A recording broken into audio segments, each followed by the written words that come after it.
ये तो मैंने गलत बोल दिया। राधे राधे दोस्तों, जय माता दी आप सभी को। तो आज मैं आपकी नई दोस्त रितु लोहान आपके लिए लेकर आई हूँ 9 दिनों में माता रानी को कौन से वो 9 भोग हम लगाएं जिससे माता रानी हमसे से जल्द प्रसन्न हो।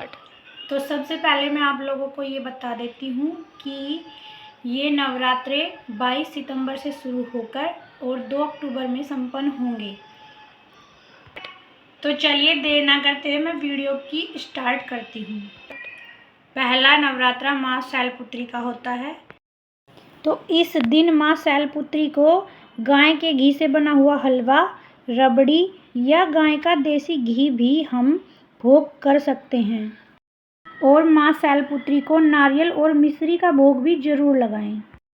दूसरा नवरात्रा माँ ब्रह्मचारिणी का होता है और इस दिन हम माँ ब्रह्मचारिणी को पंचामृत और शक्कर का भोग भी लगा सकते हैं। तीसरा नवरात्रा माँ चंद्रघंटा का होता है। इस दिन माता चंद्रघंटा को दूध से बनी किसी भी तरह की मिठाई का भोग लगाया जाता है।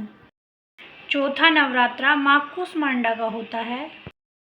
माँ कूसमांडा को 5 तरह की मिठाइयों का भोग लगाया जाता है और आप माँ को गुड़ का भोग भी लगा सकते हैं जो माँ कालरात्रि को भी लगाया जाता है। पांचवा नवरात्रा माँ स्कंद माता का होता है। स्कंद माता को केले का भोग लगाया जाता है। नवरात्रा माँ कात्यायनी का होता है। माँ कात्यायनी को हम शहद का भोग लगाते हैं। नवरात्रा माँ कालरात्रि का होता है। माँ कालरात्रि को गुड़ का भोग लगाया जाता है। आठवां नवरात्रा माँ गौरी का होता है और माँ गौरी को नारियल का भोग लगाया जाता है। नौवां नवरात्रा माँ सिद्धिदात्री का होता है और माँ सिद्धिदात्री को छोले पूरी हलवे का भोग लगाया जाता है। और अगर आप लोग ये सब नहीं कर सकते हैं या नहीं करना चाहते हैं तो जो भी ये भोग आप अपने घर में अपने लिए बनाते हैं व्रत के लिए, तो वही भोग आप माता रानी को भी लगा सकते हैं। मगर हाँ, आप लोग एक बात का बहुत ध्यान रखें कि नवरात्रों के 9 दिनों में आपके घर में कोई भी लहसुन प्याज का इस्तेमाल ना करें। और अगर आप ऊपर बताए गए अलग अलग भोग नहीं लगा सकते या नहीं लगाना चाहते तो आप माता रानी को रोज़ 2 केले और मिश्री का भोग लगाएं और उसी भोग को आप प्रसाद के रूप में ग्रहण भी करें। और अगर आप इतना भी नहीं कर सकते या नहीं करना चाहते या किसी के पास इतना समय नहीं है तो आप माता रानी को 5 बतासे और 2 लौंग का भोग लगा दीजिए। माता रानी उसी में खुश हो जाएंगी।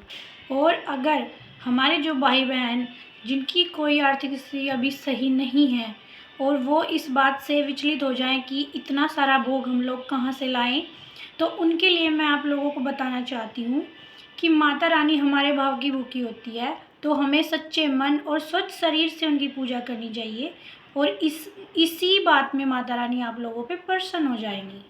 तो ये जितनी जानकारी मेरे पास थी मैंने आप लोगों से साझा की है।